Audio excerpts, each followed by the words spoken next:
Ora bem, então muito bom dia. São 11h30, portanto, a hora que está prevista para o início desta mesa sobre educação de qualidade. Esta mesa conta com a abertura da sessão por um grupo de alunos de um projeto de Ciência Viva, mais precisamente da equipa Sete Falcons da Escola Secundária José Saramago, e portanto está a Lara Mendonça em representação deste grupo, portanto, para preferir algumas palavras no início. Antes disso, só dizer que portanto, os oradores receberam, portanto, como instrução que têm cerca de 7 minutos para fazer as suas apresentações, portanto, mais coisa, menos coisa, de modo a que no final possa haver espaço, portanto, para debate, questões, portanto, aquilo que muito bem entenderem. Portanto, eu irei tentar, portanto, moderar esta sessão e, portanto, iríamos dar início precisamente com a Lara, portanto, a fazer as honras da abertura da mesa. Portanto, Lara, faça favor.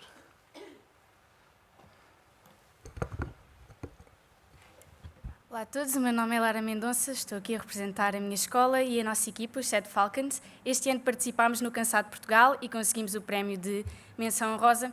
Mas o que é isto de um CANSAT? É um projeto educativo que nos é trazido pelo ESER de Portugal e é organizado aqui pela ESA e pela Ciência Viva. Isto consiste num projeto em que alunos do secundário são desafiados a desenvolver um microsatélite com as dimensões de uma lata de refrigerante e tudo o que nele consiste, desde sistema de software, comunicação, entre outras coisas. Todos estes projetos são divididos entre duas missões. A primeira é a missão primária, comum a todas as equipas, em que todos devemos medir a temperatura do ar, a pressão atmosférica e a altitude. E a segunda é uma missão secundária, característica de cada equipa. Todos os cansados são lançados num rocket a 1000 metros de altura e durante a sua descida, com o auxílio de paraquedas, é que é realizada esta missão, onde temos todos os dados obtidos através de telemetria. Ora, a nossa missão secundária, nós comprometemos em medir o campo magnético terrestre e fazer um mecanismo de estabilização de voo do nosso CANSAT. Ora, como é que este mecanismo funcionava? Tínhamos um motor de passo ligado a um pedaço de chumbo e este chumbo rodava para uma posição específica através de uma das nossas equações, que foi obtida através dos valores de inclinação de um certo sensor. Isto tudo começou com uma matriz geral de rotação. E, por fim, nós tínhamos como objetivo mudar o centro de massa a cada momento do voo, de maneira a estabilizar o nosso CANSAT e opor forças exteriores como o vento. Esta oportunidade foi fantástica porque nos permitiu desenvolver competências que numa sala de aula não há oportunidade, de maneira nenhuma, e queremos que pensamento criativo e pensamento crítico foram das principais, porque tivemos imensos problemas ao longo do decorrer da competição e tivemos que sempre arranjar maneira de os resolver. Também desenvolvemos coisas mais específicas como álgebra linear, programação em Arduino, até soldagem e acho que no geral podemos dizer que aprendemos imenso. Devemos isto tudo a estas entidades, a E0, à ESA e à Ciência Viva e acho que toda a equipa pode dizer que isto definitivamente mudou a nossa experiência profissional e como nós vemos o nosso futuro profissional. Por isso, agradecemos imenso a estas entidades e a vocês por nos terem ouvido hoje.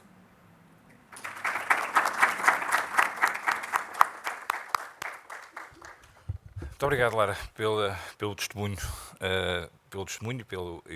e pelas palavras importantes que são. Este tipo de projetos são, obviamente, muito importantes em termos de percurso de aprendizagem. Eu diria que, de facto, muitas vezes, se calhar, as aprendizagens mais importantes acontecem precisamente em atividades extracurriculares, mais do que, se calhar, ao nível da sala de aula. E, portanto, este tipo de projetos são obviamente, muito, muito importantes. Ora bem, então iríamos continuar, portanto, nesta mesa. Eu iria chamar, portanto, a primeira oradora, portanto, a investigadora Anabela Gradim, da Comunicação e Artes, portanto, do LabCom, e que tem, bom dia, uma comunicação que tem por título o papel dos fact-checkers no novo ecossistema mediático, percepções e confianças dos internautas portugueses. Portanto,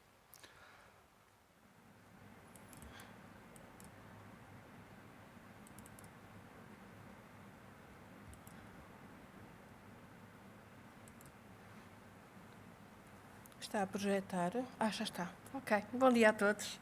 Eu queria começar por agradecer à FCT ter organizado este evento e também o convite que me foi feito para estar aqui a representar a minha unidade. O trabalho que eu hoje aqui apresento é um estudo exploratório que eu realizei em conjunto com alguns colegas e chama-se o papel dos fact-checkers no novo ecossistema mediático. Eu vou tratar de caracterizar o mais brevemente possível o que é esse novo ecossistema mediático. Foram escritos milhares de páginas, milhões de páginas sobre esse ecossistema. Eu escolhi Anne Applebaum, uma professora e uma historiadora na London School of Economics, que diz coisas muito pertinentes e muito acertadas relativamente a este ecossistema mediático. Diz, por exemplo, que até ao final do século passado, os jornais e as emissoras tinham criado a possibilidade de uma única conversa nacional. E hoje, na maioria das democracias, nós não temos esse debate comum, nem sequer uma narrativa comum sobre o que é que importa e sobre o que está a acontecer. Diz a Applebaum, as pessoas sempre tiveram opiniões diferentes, agora elas têm factos diferentes. Além disso, há uma erosão da autoridade e da credibilidade das instituições políticas, culturais e morais. E, sem fontes fiáveis, torna-se muito difícil distinguir entre teorias da conspiração e histórias verdadeiras, entre o que são os factos e as narrativas falsas, partidárias e, muitas vezes, construídas especificamente para enganar. A agravar todo este panorama e como sua causa está também a economia da atenção em que se baseiam os novos meios digitais.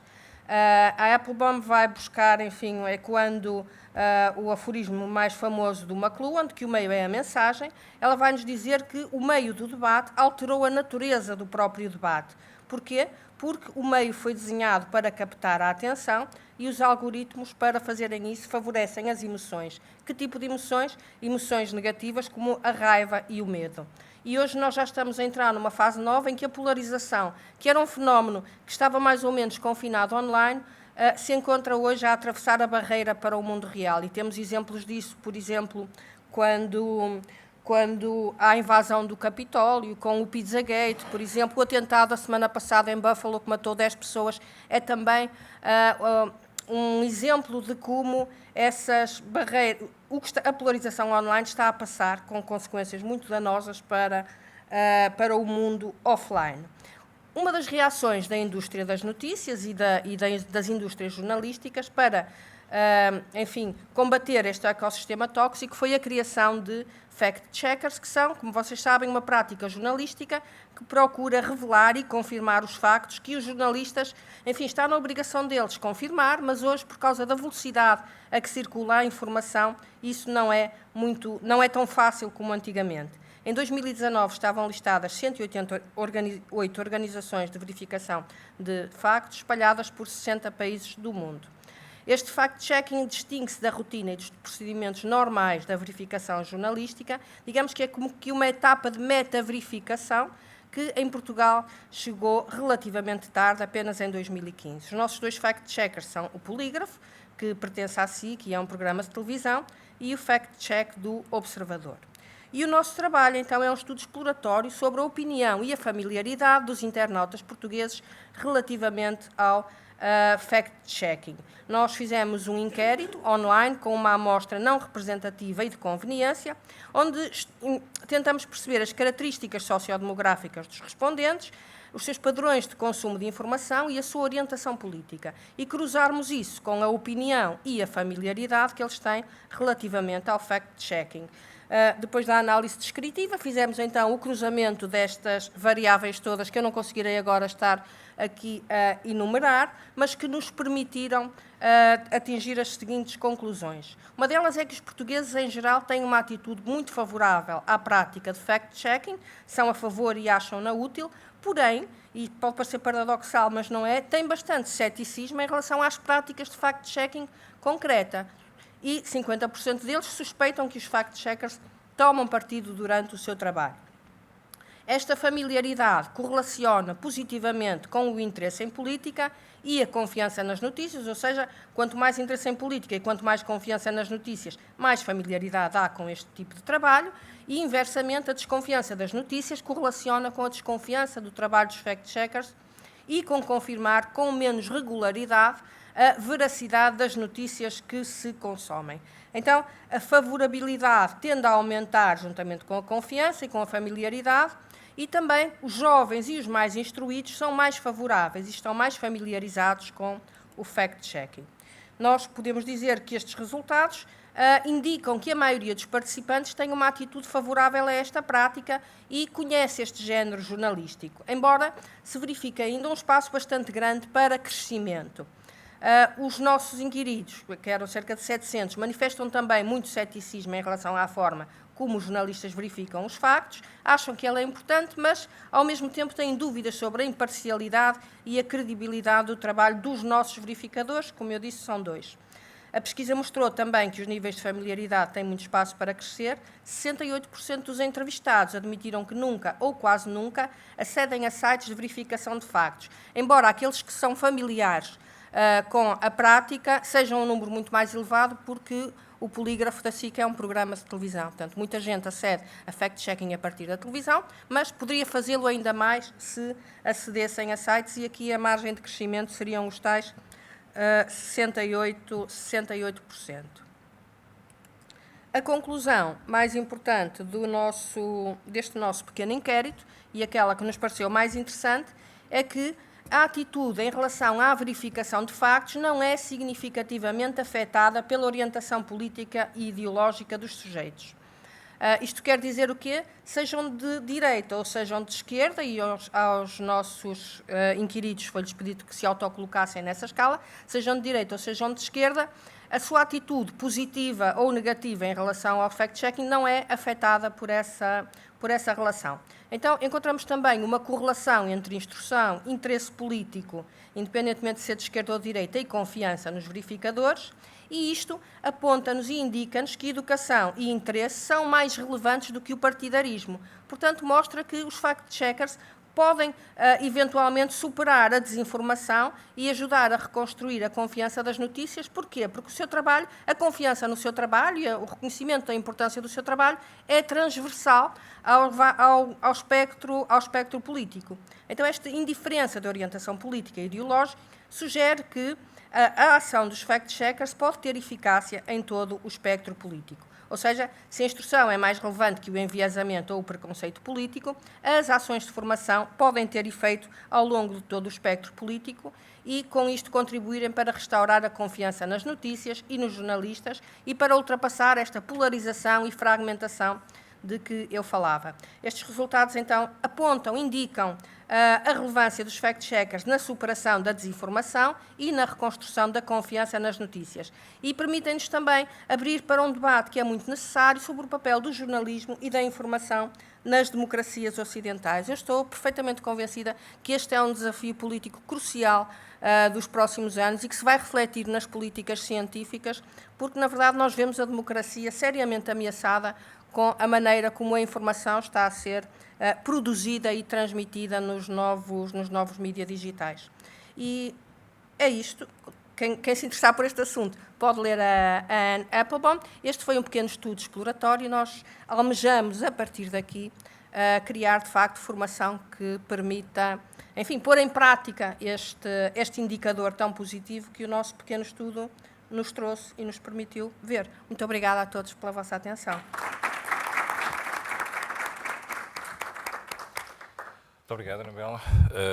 As questões ficarão para o final. Teríamos passar para o segundo orador desta mesa, o investigador Pedro Bessa, do Centro de Investigação em Média Digitais e Interação, com uma comunicação com o título de Jogador de Criador de Jogos, promover a educação ambiental e sustentável através de atividades de criação de jogos.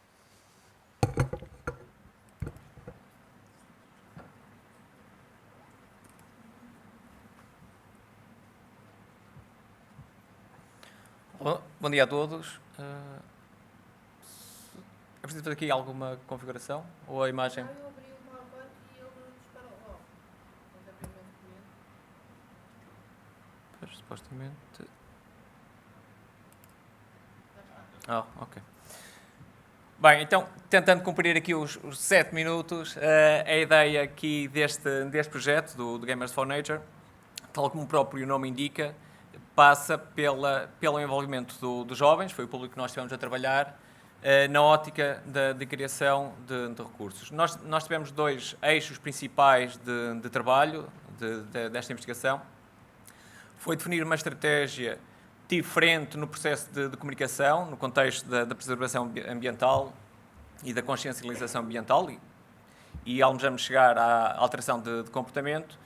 E o segundo eixo foi a utilização de jogos digitais, em particular para o telemóvel, sendo um dos conteúdos que é mais utilizado pelos jovens. Nós tentamos articular estes 2 eixos. Para isso, o que é que nós desenvolvemos a nível de investigação? Tentamos envolver os jovens no processo de criação de um jogo digital, e esse envolvimento passa por aquisição de algumas competências. Nós partimos do princípio que esta estratégia pode ser aplicada a qualquer grupo de utilizadores, com ou sem competências, tanto no game design como de programação. Como tal, desenvolvemos esta toolkit. Está aqui uma imagem onde nós construímos uma série de cartas. Nós utilizamos esta abordagem, este tipo de objeto, para ser fácil a sua manipulação, a colaboração e a partilha de experiência, em que são apresentados conceitos principais de game design, em que nós, no decorrer da investigação, fomos definindo e adaptando o discurso numa ótica de estudo da teoria de game design, mas em contexto prático, para que facilmente conseguissem perceber como é que se consegue construir de uma forma formal a narrativa de um jogo. E depois temos conjuntos adicionais de cartas onde são exploradas temáticas ambientais, por exemplo, desde a poluição de microplásticos, a preservação de espécies, como a vaca loura, o sistema do NAR, ou seja, e estes conteúdos depois podem ser aumentados e melhorados e produzidos novas temáticas ao longo do tempo. Depois a parte da implementação. Nos testes que nós fomos fazendo com as escolas, esta parte nós não impomos que fosse definida uma determinada tecnologia, uma linguagem de programação.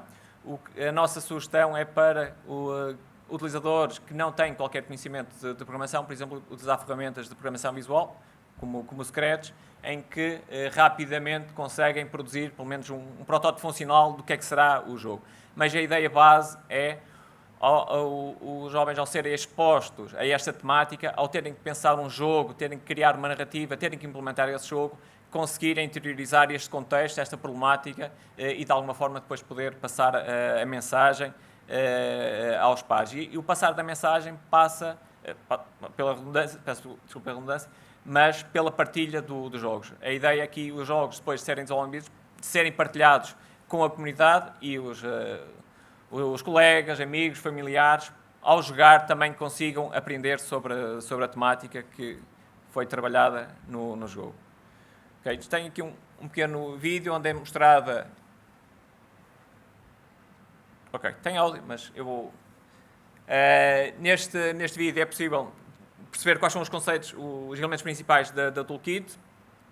Isto pode parecer um bocado um paradoxo, porque é que nós utilizamos uma toolkit em papel para desenvolver um jogo digital, mas foi propositadamente nós trabalhamos na componente analógica, porque a criação de uma narrativa de um jogo não é necessário qualquer software específico para isso. E o facto de nós estarmos a trabalhar com uma ferramenta em papel, facilmente pode ser utilizada em sessões de campo, porque além do objetivo ser a construção de jogos, nós tentamos enquadrar sempre os utilizadores no contexto. Okay? Se nós estivermos a falar, por exemplo, através da poluição de microplásticos, fazer sessões de recolha, por exemplo, de beatas, e perceber o impacto que esse tipo de lixo tem, nomeadamente dos microplásticos, e essas duas componentes promoverem essa ligação. Portanto, aqui alguns exemplos de utilização. Alguns são em sala de aula, fizemos sessões no exterior, e depois isto são alguns exemplos de jogos que foram desenvolvidos. E estes jogos, nós conseguimos desenvolver jogos em sessões de curta duração, de 1, 2 dias, sessões de uma semana, e sessões de trabalho, por exemplo, podem demorar 1 mês, 2 meses, dependendo depois da tipologia de trabalho. Por isso é que também o resultado final é diferente do jogo que foi desenvolvido. Portanto, aqui foram trabalhadas várias temáticas em que os professores são desafiados a desenvolver a sua própria temática.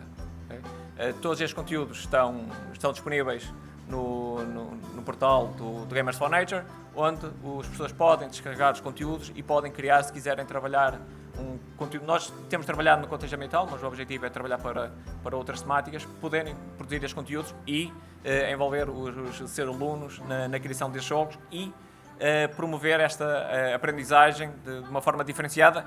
Nós fugimos do game-based learning, não o nosso foco está no processo de construção e envolvimento dos jovens na temática.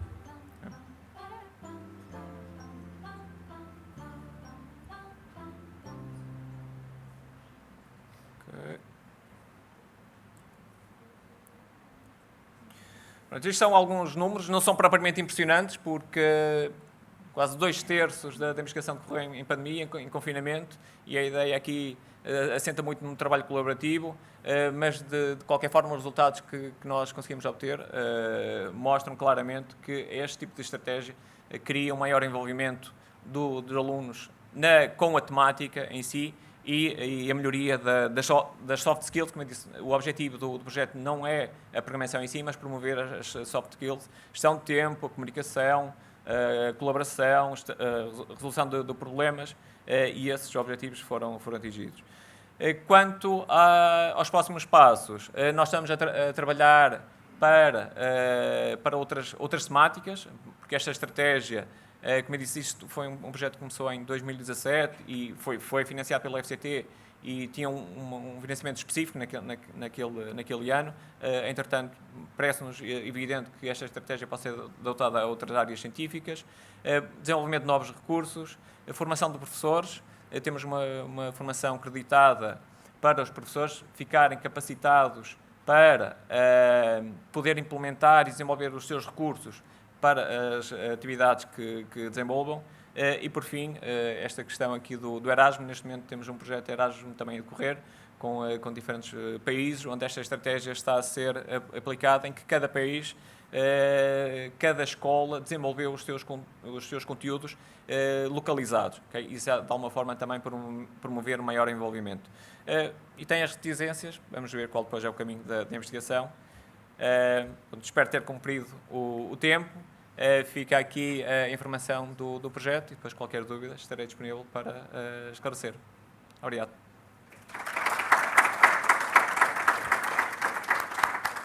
Okay. Muito obrigado, Pedro. Ora, iríamos passar para a terceira apresentação do João Patrício, do Centro de Investigação em Cidades Inteligentes, que vem falar sobre o Breuca, simulador de realidade virtual usado em ambiente profissional de simulação e de jogos associados a eventos reais. Só um segundo, enquanto...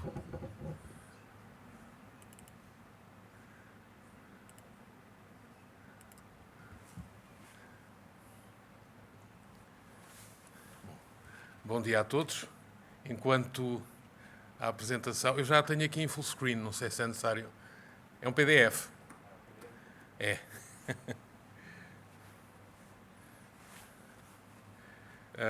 Entretanto, enquanto não se resolve aqui o problema, vou improvisando, até porque o tempo é precioso. O meu nome é João Patrício. Mas depois tenho aqui um filmezinho em MP4 que também gostava de mostrar, que é uma coisa de 1 minuto. No fim.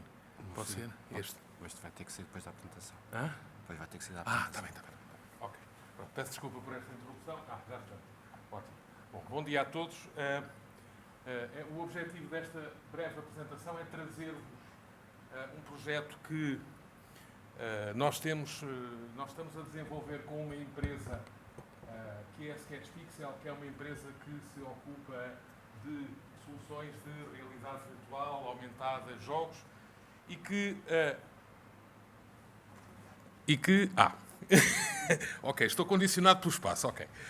E que já há uns anos esta parte tinha um propósito de desenvolver um simulador que permitisse não só ter uma dimensão lúdica para permitir a jogadores espalhados pelo mundo poderem participar de forma virtual em corridas de automóveis, mas também, de outra forma, conseguir prever e conseguir desenhar os modelos de condução dos condutores das várias equipas, nomeadamente de Fórmula E. Este é um projeto que dá pelo nome de Breuca e que envolve, além da Sketch Pixel, envolve o Instituto Politécnico Tomar, através do nosso Centro de Investigação em Cidades Inteligentes, uma outra empresa, que é a Bubble Code, que é uma empresa de programação, o Centro de Matemática da Universidade do Minho e que conta ainda com a colaboração do Campeonato Europeu de Fórmula E, de uma equipa espanhola de Fórmula E, que é a Campus Racing, da Altice e da pista de karting internacional de Braga. Portanto, estes são os parceiros deste projeto e o objetivo, como eu disse, é que se desenvolva um simulador de realidade virtual projetado para ser usado tanto no ambiente de jogo como permitir ajustes na condução e definições nos automóveis de competição, com o objetivo de obter o melhor tempo possível por volta. E, portanto, esta aí é uma das nossas motivações. Tem a ver com, como eu disse, com a dimensão lúdica, mas também com a própria evolução dos pilotos das equipas. E, nesse sentido, nós podermos ter uma forma de eles melhorarem as suas prestações sem terem que sistematicamente ir para a pista. Com as vantagens que daí vêm a nível económico e a nível ambiental, porque há sempre essa preocupação. E, portanto, temos aqui um problema que é o que está subjacente a toda esta questão, que é o chamado problema do tempo mínimo por volta, que nós vamos querer procurar resolver para cada uma das pistas e para cada um dos automóveis. É um problema que tem vindo a ser estudado, portanto, é um problema de caráter científico que envolve questões mecânicas, questões físicas e questões matemáticas, que eu não vou aqui detalhar em grande pormenor. Há um conjunto de abordagens que têm vindo a ser seguidas,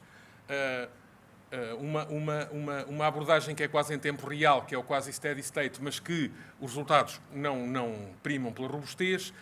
Uma alternativa, que essa sim é mais robusta, é a formulação deste problema como um problema de otimização, e temos estado a estudar ultimamente também o uso de redes neuronais num contexto de deep learning para obter então soluções robustas, mas que possam ser obtidas com tempos de execução relativamente baixos. Aqui aparecem, e indo um pouco à boleia do que os nossos alunos do ensino secundário mostraram ao bocado, aquilo que nós estamos a estudar são basicamente duas coisas. É a posição em cada instante do automóvel e o que é que o automóvel vai fazer ou para onde é que ele roda em cada instante. Daí as matrizes de rotação.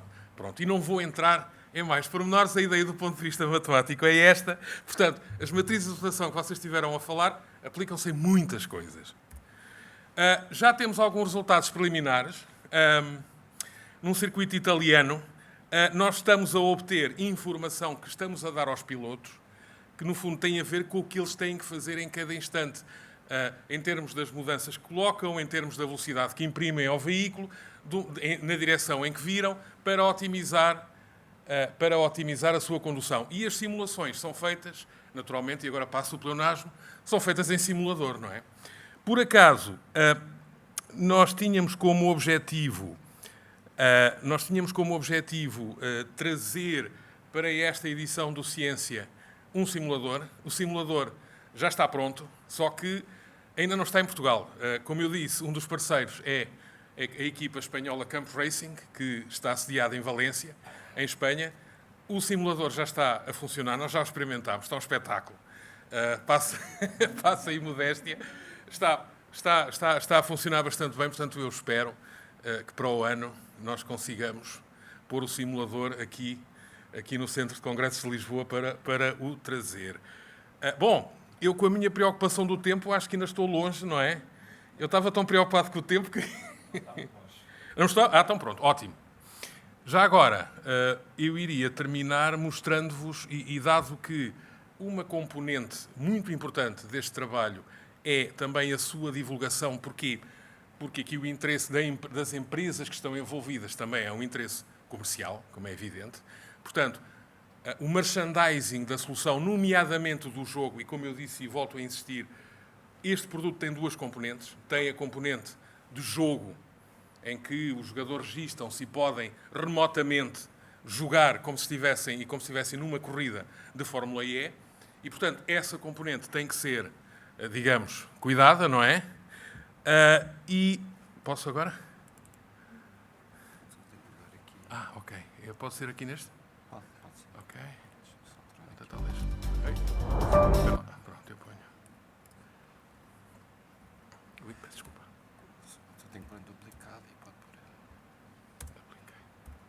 Posso agora? Full screen. Obrigado.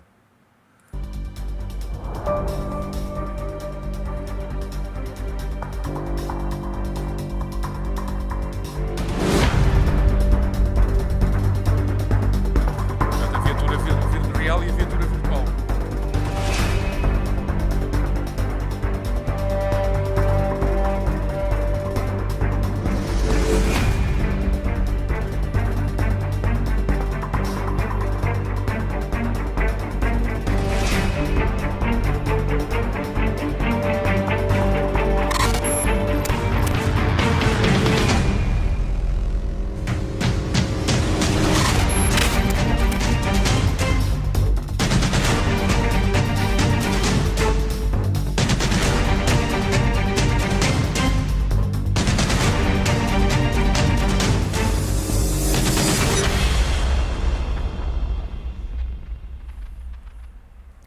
Muito obrigado.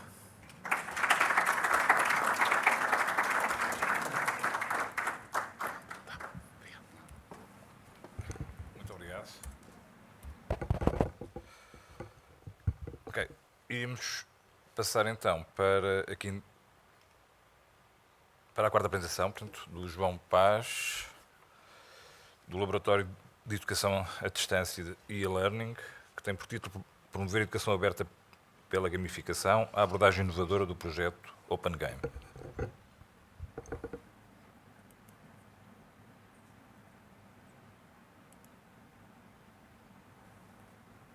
Tá? Posso? Boa tarde.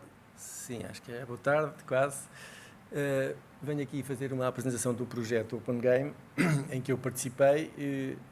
Foi dirigido pelo professor António Teixeira e de que fizeram parte também a professora Maria do Carmo, que está ali, e a minha colega também, Teresa Cardoso. Este projeto decorreu, é um projeto Erasmus+, que decorreu entre os anos de 2019 e 2021. Foi completamente apanhado pela pandemia, portanto, praticamente não houve reuniões presenciais, mas mesmo assim foi possível realizá-lo e levá-lo a bom termo. Ele foi coordenado pela Universidade Internacional de La Rioja, de Espanha, e teve como parceiros a Dublin City University, a Universidade de Salamanca, a Universidade de Nantes, a Universidade Aberta, de que nós participámos, e a Duale Hochschule Baden-Württemberg, Karlsruhe, da Alemanha. Os principais objetivos deste projeto foram fomentar a consciencialização dos professores do ensino superior para a adoção de práticas educativas abertas na sua prática profissional, aumentar a sua motivação para a adoção destas práticas, nomeadamente pela disponibilização de ambientes de teste e de utilização de gamificação enquanto ambientes educativos. E também desenvolver a capacidade dos professores do ensino superior para trabalharem com estas abordagens abertas através exatamente desta experiência da aprendizagem gamificada, motivadora sobre práticas educacionais abertas. Isto é o esquema do projeto. Ele começou por uma recolha de boas práticas de educação aberta, através dos vários parceiros, e foi depois desenvolvido um framework de competências docentes para educação aberta. A partir destes dois conteúdos, foi desenhado um currículo e foram criados conteúdos para um curso aberto, com um esquema de acreditação aberta, que está integrado dentro de um jogo, ou seja, um jogo que se chama Open Game. Portanto, ele é um jogo e, ao mesmo tempo, tem lá dentro um curso e uma experiência de formação. Para além disso, foi criado um toolkit que, fundamentalmente, permite a transferência de todo este tipo de experiências e de trabalho desenvolvido ao longo deste projeto para outros contextos e outras situações em termos de aprendizagem. Fornece orientações, procedimentos, ferramentas, exemplos práticos para apoiar esta transferência bem-sucedida para outros projetos. Portanto, vocês têm fundamentalmente estes 4 outputs do projeto: o handbook, o currículo e os conteúdos do Open Game, o Online Learning Game, portanto o jogo, e este toolkit. Este é o site do projeto e aquilo que eu vou fazer aqui muito rapidamente é apenas mostrar um bocadinho e falar um bocadinho sobre como é que funciona o jogo. O jogo chama-se Open Game e tem uma interface e está traduzido em 4 línguas, as línguas do projeto, e fundamentalmente baseia-se no seguinte cenário. O reitor contacta um estudante e pergunta ao estudante como é que o que é isto da educação aberta, o que é isto da abertura na educação. E todo o projeto e todo o processo do jogo tem a ver com esta exploração do ambiente. Portanto, não é um curso linear, é um curso em que há não linearidade no modo como se explora o ambiente e tem aqui vários hotspots, portanto, ele vai avançando e chega a um sítio dentro da universidade em que vai poder mover-se para outros locais da universidade onde vai obter informação através da interação com outros estudantes, outros professores, etc. Tudo isto está, aqui não tenho essa interação, mas tudo isto está baseado num sistema de badges e, ao mesmo tempo, a possibilidade de, à medida que nós vamos fazendo, somos remetidos para vários tipos de aprendizagem, de consulta e de utilização dos recursos, de utilização de ferramentas de aprendizagem e de avaliação para verificar se, de facto, conseguimos obter os objetivos previstos. Tem aqui os procedimentos típicos de navegação, aqui a navegação para o sítio inicial e, sempre que há dúvidas, um sítio para tirar essas dúvidas. Aqui é um exemplo de um destes locais, mais uma vez no mesmo sistema, portanto, neste caso ela está a falar com o professor a pedir informação. O que nós temos aqui portanto, é um jogo e é um curso. A boa medida de cada um é sempre difícil de alcançar. Algumas das críticas que nós temos tido relativamente a isto foi, como vocês estão a ver, tem aqui um bocadinho um retro-look, portanto, é um jogo que parece um bocadinho antiquado. Eu deixava apenas a informação seguinte, portanto, este jogo e todo este projeto está com uma licença aberta e, portanto, é possível perfeitamente com os mesmos conteúdos, com o que lá está por baixo, implementá-lo num outro motor, enfim, eu diria com outro tipo de animação, que ele tem uma animação aqui muito levezinha. Está bem? Muito obrigado.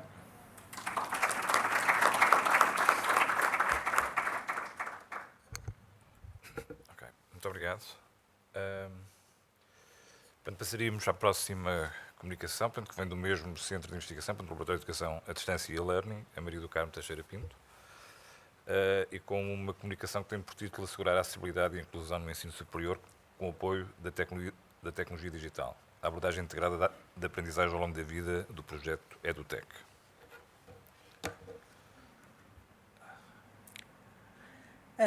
Bom dia a todos. O meu nome é Maria do Carmo Teixeira Pinto, eu sou professora na Universidade Aberta e sou investigadora no Laboratório de Educação à Distância e e-Learning.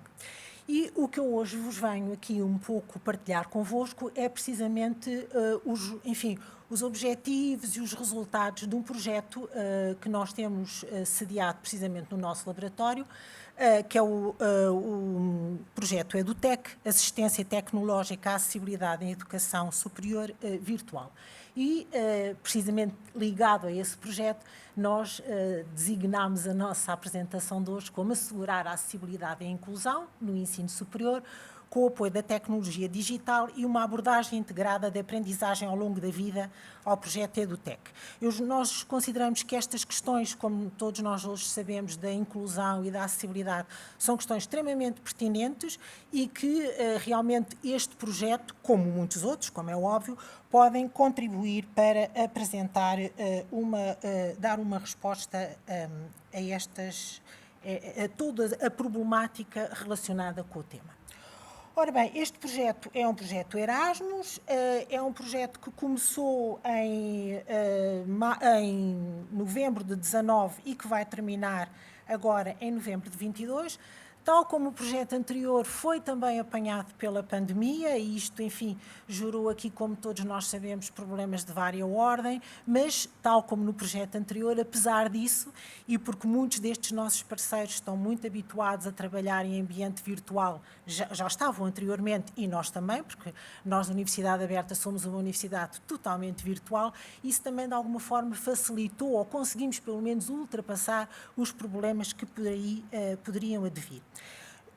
O projeto é coordenado pela Universidade de Alcalá, uma universidade de Espanha, e tem como parceiros a Universidade de Alicante, a Universidade Aberta, a Universidade de Ostholt da Noruega e depois algumas instituições da América Latina. O Instituto Tecnológico de Águas Calientes, do México, a Universidade de Azuay, do Equador, a Universidade Vera Cruzana, também do México, e o Instituto Politécnico Salesiana do Equador. Estas experiências são sempre muito interessantes porque realmente, principalmente quando saem um pouco do contexto europeu e nos permite contactar com outras instituições, como são neste caso da América Latina, é extremamente enriquecedor. Os objetivos deste nosso projeto, o primeiro, e se nós quisermos o geral, tem a ver... este projeto surge precisamente com vista a minorar o problema da acessibilidade tecnológica nas instituições de ensino superior da América Latina, nas quais, infelizmente, os recursos que estão alocados à implementação das estratégias institucionais com vista a dar resposta às dificuldades que possam ser sentidas por estudantes com, enfim, deficiências ou necessidades educacionais especiais, são realmente reduzidos. E, por isso, nós pensamos que neste projeto haveria ou poderia constituir precisamente como um dos objetivos auxiliar estas instituições da América Latina, mas também da Europa, porque muitas delas, infelizmente, não têm ainda este problema como um problema, enfim, no topo da sua lista, uma preocupação delas, no estabelecimento de unidades assistenciais tecnológicas de acessibilidade replicáveis e adaptáveis ao contexto de cada uma das instituições e aos seus públicos, de acordo com as características precisamente dessas instituições, de forma a capacitar o pessoal envolvido nessas unidades existenciais. E, ao mesmo tempo, criar um volume de acessibilidade composto por 6 guias, de que já vos falarei mais à frente, sobre os principais tópicos da acessibilidade. Além disso, pretendíamos também desenvolver, com base nos guias que foram elaborados a partir do Objetivo 2, uma série de ferramentas de apoio à acessibilidade para professores e estudantes, e os plugins, enfim, facilitar a criação de recursos de aprendizagem, várias ferramentas que foram utilizadas, e também melhorar a infraestrutura tecnológica e a capacidade de gestão das instituições de ensino superior parceiras para o ensino superior virtual acessível. Pretendemos também, é um objetivo, melhorar a inserção laboral e educacional dos estudantes com deficiência por meio do desenvolvimento de competências de trabalho através do uso de simuladores. Este aspecto é um aspecto que nos parece bastante inovador, porque, ou seja, não se confina apenas ao momento em que o estudante está na instituição, mas há uma preocupação do que é que irá ser ou como é que poderá ser a sua integração no mercado de trabalho, e há uma preocupação em o acompanhar nesse sentido. O sexto objetivo, assegurar a sustentabilidade, e nós sabemos que este é um problema de todos os nossos projetos, é procurar precisamente assegurar a sustentabilidade dos nossos projetos, neste caso, mediante o desenvolvimento de competências e de um conjunto de ferramentas, assim como de redes de cooperação para criar e ou fortalecer grupos de investigação existentes nesta área. Os resultados a que nós chegamos neste momento, enfim, como eu vos disse, o projeto vai terminar agora em novembro, são de vária ordem. para além de um conjunto de publicações científicas que não estão de forma nenhuma ali enunciadas de forma exaustiva, até porque já foram publicadas também mais recentemente alguns trabalhos, mas de qualquer forma temos tido a preocupação precisamente de divulgar em revistas abertas, porque este é sempre a nossa preocupação, ou seja, que tudo aquilo que nós fazemos possa ser utilizado, possa ser visto, possa ser consultado por toda a comunidade, por todos aqueles que têm interesse nesta temática. Temos um conjunto de publicações que têm vindo a ser feitas e tivemos o nosso congresso, que vocês têm aí, o Ática Congresso 21, que foi realizado em Lisboa e foi precisamente o primeiro encontro no âmbito deste projeto, um encontro presencial. Tivemos mais de 340 e tal participações, algumas delas presenciais, mas efetivamente a maior parte delas online. Aí acabou por ser também um aspecto positivo, porque efetivamente permitiu muito mais gente estar presente, não só a assistir, mas inclusivamente a participar, visto que havia grandes diferenças de fusos horários, mas isso foi possível compatibilizar e realmente tivemos uma participação muito ativa e que nos, entusiasmou a continuar. Além disso, um outro resultado, e era aquele que eu vos falei no princípio, foi a elaboração, que ainda não está concluída, mas está perto disso, de guias para ajudar a resolver os principais problemas de acessibilidade no ensino superior. E como vocês podem ver aí, eu não vou estar a amassar-vos a darmos muitos pormenores, mas podem ver que estes 6 guias visam precisamente objetivos diferentes, no seu aspecto, se nós quisermos mais concreto, mas a preocupação é precisamente da acessibilidade e da inclusão, de forma a que estes guias vão estar, quando estiverem concluídos, vão estar de acesso aberto, possíveis de serem utilizados por qualquer um. Além disso, estamos a construir um conjunto de REIAs acessíveis, ferramentas de apoio à acessibilidade para professores e estudantes, bem como uma série de cursos abertos sobre, precisamente, o design universal para a aprendizagem. Temos ainda como objetivo a rede de cooperação facilitadora do intercâmbio de boas práticas e histórias de sucesso, que também se relaciona precisamente com esta questão da sustentabilidade do próprio projeto, e esperamos ainda ter impacto na inserção educacional e ocupacional dos estudantes com deficiência, proporcionando-lhes uma formação adequada, envolvendo a apropriação do conhecimento e da convivência social. Julgo que não vos macei muito e agradeço a vossa atenção. Obrigada. Muito obrigado. Eu não sei se está presente a Marina Campos Magalhães, do Centro de Estudos de Teatro. Não está. Ok, então, nesse caso, terminamos aqui, portanto, a parte das apresentações e, neste momento, abria-se um período de debate para questões, comentários que queiram preferir. Portanto, há um microfone disponível. Portanto, quem quiser intervir pode levantar a mão, portanto, e receberá o microfone. Por favor. Boa tarde. Excelentes apresentações. A minha questão ia para o simulador da Fórmula E. Se foi medida se os jogadores tiveram alguma sensação de cyber sickness ou motion sickness durante a utilização da realidade virtual. E depois uma outra questão, se foi feita uma comparação com o karting real, ou com o kart real, digamos assim, em termos de imersão e presença. Ou seja, se foi registado um maior nível no kart real ou na simulação. Obrigado pelas questões.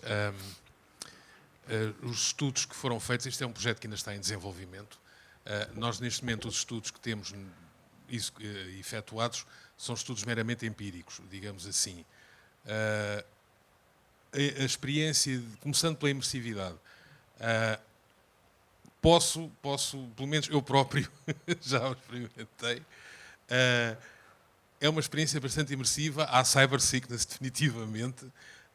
Eu posso dizer a minha experiência pessoal. Eu enjoo bastante quando ando de carro e foi exatamente a experiência que eu senti no simulador também. Quanto a outras medições, nós ainda temos esse processo em curso. Nós temos estado a trabalhar, sobretudo, na questão do tempo ótimo por volta, que é também a outra questão que eu abordei na apresentação. E, portanto, nós neste momento é com essa preocupação que estamos a trabalhar. A parte do jogo está a ser trabalhada em termos de sensação real, e penso que o produto final terá todas essas questões endereçadas.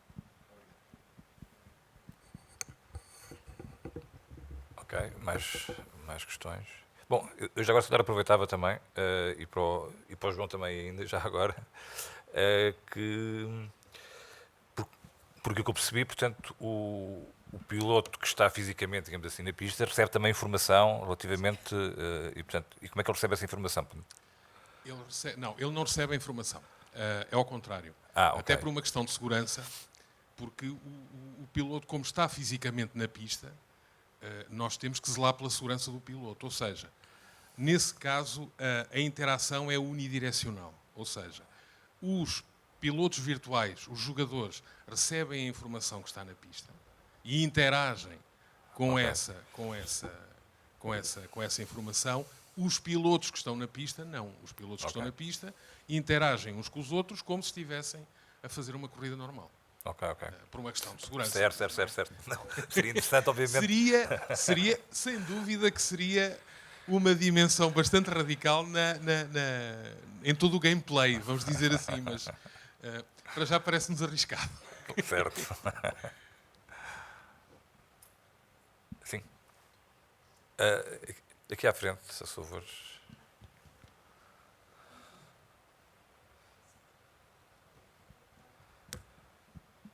Para o Pedro Bessa, eu gostava de saber se efetivamente o kit está disponível e onde é que podemos adquiri-lo eventualmente. Sim, o kit está disponível, todos os conteúdos são disponíveis no site, gamersfornature.pt. Tem as maquetes para a construção, nós utilizamos uma caixa em papel blanco, nós utilizamos o plástico e as cartas. Não tem qualquer revestimento plástico e é possível descarregar esses conteúdos no nosso site. Tem ali algumas questões técnicas, porque nós recorremos a uma gráfica para fazer o corte das cartas e da caixa, mas é possível fazer também com alguma habilidade manual, com uma tesoura, também é possível recortar as cartas. Pronto, mas, como eu disse, a ideia do projeto é evoluir.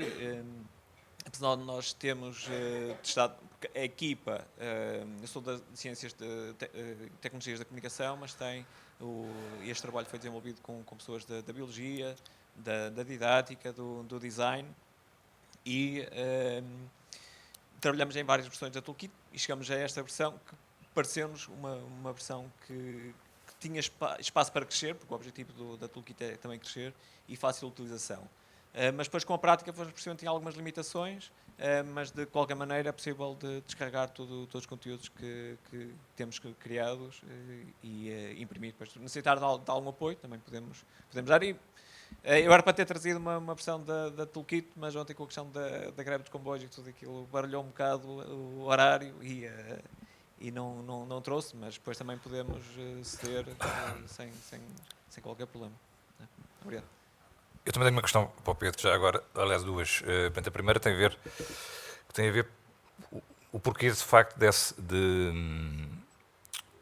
instruções, digamos, desse material de apoios ser em papel, portanto, e não haver uma versão online, não é? Portanto, isto porque é estranho, acho eu, não é? Portanto, algo que é, de facto, que é online, portanto, que é digital, etc. Portanto, e depois, de facto, nada contra, mas eu gostava de perceber um bocadinho melhor, portanto, a motivação. E depois, relativamente aos estudos que desenvolveram, portanto, e em que envolveram, portanto, alunos do secundário e do ensino superior, era se tem alguma caracterização, nomeadamente dos estudantes do ensino superior. Isto é, se eram predominantemente alunos de engenharias, por exemplo, ou se eram alunos de educação ou alunos de ciências sociais. Bom, se tem alguma informação sobre isso. Okay. Esta questão parece um paradoxo nós estarmos a promover o desenvolvimento de jogos digitais para estar a trabalhar com componentes em analógicas, mas nós seguimos por dois princípios. A primeira ideia era que este material pudesse ser utilizado nas escolas. Okay? E a questão, se nós estivermos limitados a um recurso digital, vai-nos obrigar, ou quem quiser utilizar vai obrigar a ter um computador ou um telemóvel, acesso à internet, e pode criar aqui alguma dificuldade na colaboração. Porque um segundo princípio, que era a questão da colaboração e da partilha. Como disse, muitas das gestões que nós realizamos muitas delas não foram dinamizadas por nós, foi nas próprias escolas, com os professores, foram realizadas em saídas de campo. Okay? Okay. Por exemplo, foram visitar a espécie invasora, por exemplo, a questão do lagostinho vermelho, da Louisiana, e nessa visita levavam a toolkit, discutiam a temática e, no campo, conseguiam construir a narrativa do jogo, que depois, quando chegavam à escola ou em casa, construíam efetivamente o jogo digital. Ou seja, nós separamos estas duas fases, apesar da toolkit estar disponível também no formato digital, mas é possível fazer todo o trabalho em papel. Mesmo a lógica da computação e da programação é possível fazê-la em papel. Por exemplo, a questão do Scratch é utilizado principalmente pelas faixas etárias mais baixas. É possível utilizar a lógica da programação por blocos sem ter um computador. E foi esse o princípio que nós seguimos. Quanto ao perfil dos alunos, nós trabalhamos na Universidade de Aveiro, temos a facilidade de ter um único campus e com múltiplas áreas científicas. Trabalhamos desde das ciências sociais, a educação, às engenharias, mas trabalhamos com níveis diferentes. Numa fase inicial do trabalho, enquanto nós queremos, por exemplo, validar o processo de criação da narrativa de um jogo, ou seja, em que os alunos foram desafiados a construir, a pensar uma ideia de um jogo naquele contexto temático e a estruturar o que é que será o jogo, não chegando à parte da implementação. E depois, numa segunda fase, avançamos já para o processo completo, em que eles tiveram que construir a ideia, estruturar a narrativa do jogo e depois implementá-la. Aí nós fizemos várias atividades, desde Global Game Jam, não sei se conhecem o conceito de Game Jams, em que são sessões de curta duração, de 2-3 dias, em que grupos multidisciplinares são desafiados a construir um jogo.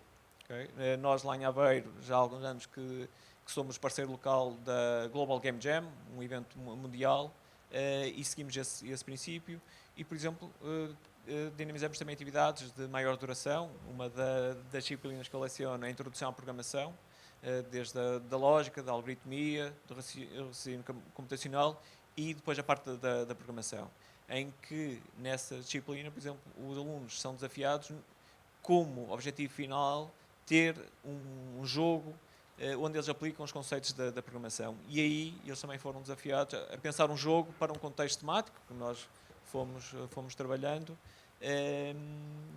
E aí, por isso é que mesmo os resultados dos jogos são diferentes. Mas não nos interessava tanto a qualidade ou a complexidade do jogo, mas sim o processo da apropriação dos conteúdos, da consciencialização e chegarmos, como disse, à mudança de comportamento, mas aí ainda precisamos de um estudo mais alargado. Ok, muito obrigado. Ora, mais questões?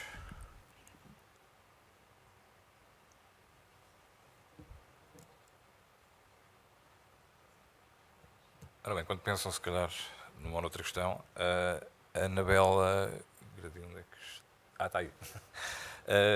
Não, fiquei curioso relativamente a se as pessoas, quando responderam ao inquérito, eu não percebi se de facto se estava incluído no inquérito, se não, se expressava alguma opinião relativamente a eventuais ideologias associadas aos fact-checkers, porque, obviamente, são só dois, mas, apesar de tudo, é possível, não é? Portanto, portanto, era para saber se, de facto, Não chegamos a esse nível de pormenor. Nós pedimos às pessoas que se autoposicionassem elas próprias na escala esquerda-direita e também na escala liberal-conservador. E os resultados eram consistentes no sentido de que as pessoas de esquerda tendiam a posicionar-se na escala liberal e as pessoas de direita na escala conservadora. Não fizemos questões diretamente sobre os fact-checkers portugueses.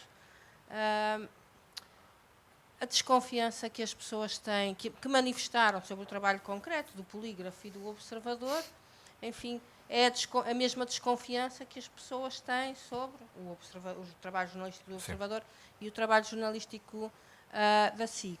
O que nos pareceu importante neste resultado, eu sublinho que a amostra não era representativa, portanto, tinham pessoas com um nível escolar mais elevado do que a média da população portuguesa e, enfim, uma amostra talvez mais jovem do que é a população portuguesa, mas mesmo assim era suficientemente expressiva, porque eram 700 pessoas, deu para, penso que as conclusões são interessantes. E o que os estudos internacionais e também o nosso estudos que temos feito no LabCom nos dizem é que o confirmation bias acompanha as pessoas quer de direita, quer de esquerda, no sentido em que tendem a acreditar em fake news que são favoráveis à sua ideologia política e tendem a participar e a partilhar mais essas notícias que estão conforme àquilo que elas já pensam, que confirmam os seus próprios preconceitos. Isto mostra-nos o quê? Que estes grupos estão em bolhas, que não comunicam, que são incomunicáveis. Quando a confiança, enfim, e a compreensão da utilidade do fact-checker é indiferente ao espectro político-partidário, isso dá-nos alguma esperança de que, de facto, o trabalho dos fact-checkers possa ser utilizado para, eu não gosto da expressão arrebentar, para desfazer essas bolhas e, no fundo, para ajudar as pessoas a conseguirem sair desse universo tão fechado que os algoritmos criam, através daquele mecanismo que eu aqui mostrei, a partir da Applebaum, que é prender a nossa atenção o mais possível e para fazer isso, e durante o maior número de tempo possível, e para fazer isso apelar às emoções mais básicas e mais baixas também que nós temos, que são a raiva e o medo. E é por isso que todo o discurso hoje nas redes sociais e nas caixas de comentários é baseado na raiva e no medo, e isso está a ter consequências desastrosas para a democracia e verdadeiramente perigosas, porque se continuarmos nesta rota, enfim, vemos a ascensão do populismo na Europa, vemos o que aconteceu nos Estados Unidos, vemos o que aconteceu no Brasil, e este ecossistema é muito responsável por isto. Muito obrigado. Mais questões? Acho que vi, sim. Bom dia a todos. Eu gostaria de perguntar ao professor Pedro sobre a formação dos professores. O professor indicou que no secundário os professores que trabalham, né, com kit. Então, como tem sido essa formação dos professores? E eu não sei se eu percebi bem, mas o professor indicou que vocês não trabalham com aprendizagem baseada em jogos, né? E aí eu queria entender um pouquinho mais qual é essa abordagem.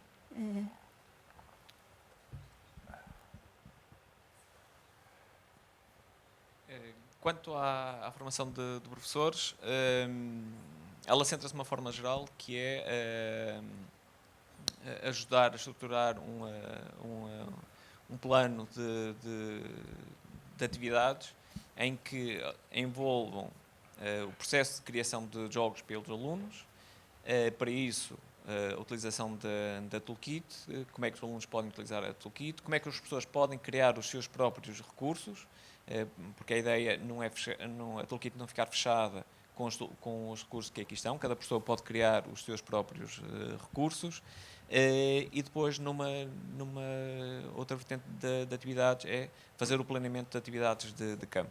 Esta componente não é propriamente novidade para os professores, mas tentamos sempre fazer a ligação entre as atividades de campo e os conteúdos temáticos que os professores estão a trabalhar, de alguma forma promover o maior envolvimento dos alunos com o contexto.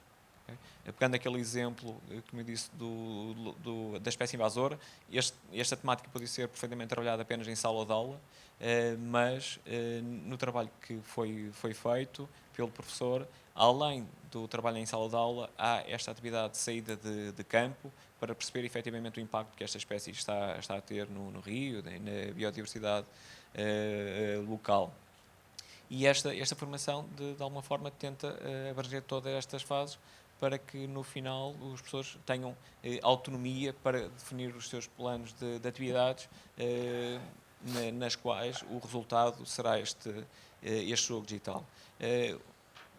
A formação não passa por capacitar os professores a aprender uma linguagem de programação, mas sim nós damos sugestões de ferramentas que podem ser utilizadas, desde o Scratch, desde a utilização de frameworks para desenvolvimento de jogos de Pygame e afins. Isso agora depois depende muito também das competências que os professores tenham e depois depende também das disciplinas que estejam a lecionar. A segunda pergunta era sobre... ok. Relativamente à aprendizagem, a questão do Game-Based Learning, nós tentamos fugir um bocado dessa componente, nós tentamos criar um maior envolvimento, uma lógica do construtivismo, de serem os alunos a criar os seus próprios artefactos, e neste caso o artefacto era o jogo digital, e estudamos a aprendizagem nesta lógica.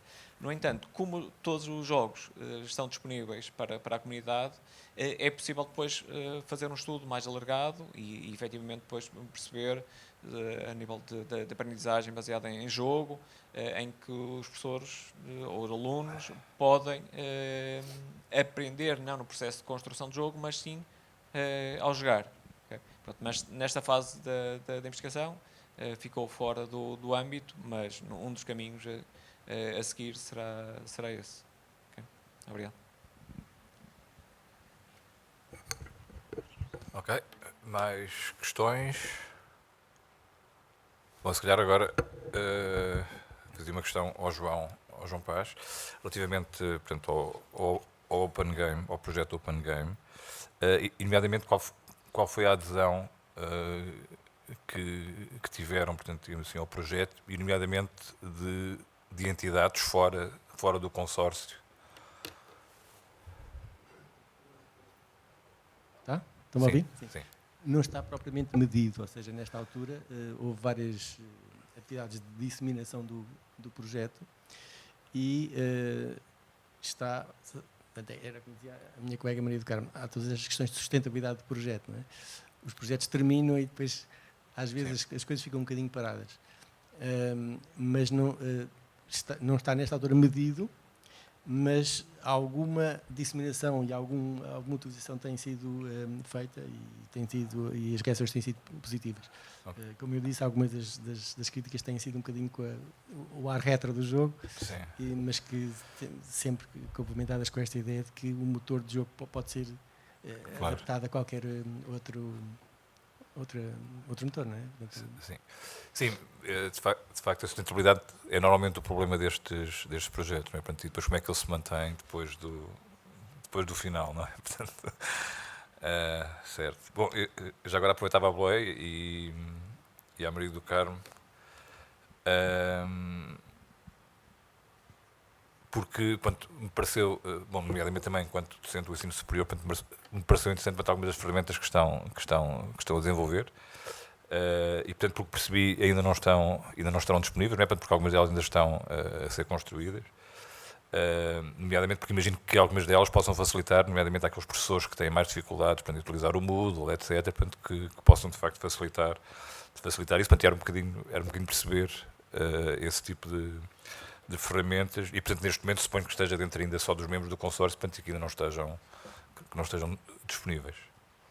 Exato. O que nós temos, e tal como eu disse, neste momento há vários trabalhos já feitos a nível das publicações, mas propriamente das ferramentas e principalmente dos guias, que para nós é um aspecto muito importante deste projeto.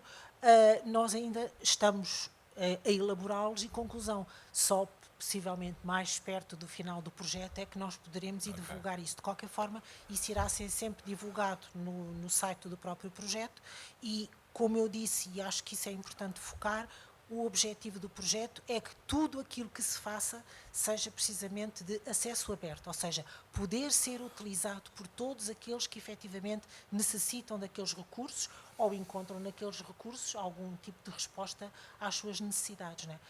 Esse é o nosso objetivo, a maior abertura possível para precisamente permitir o nosso objetivo, que é a inclusão e ultrapassar os problemas que estão relacionados com a acessibilidade.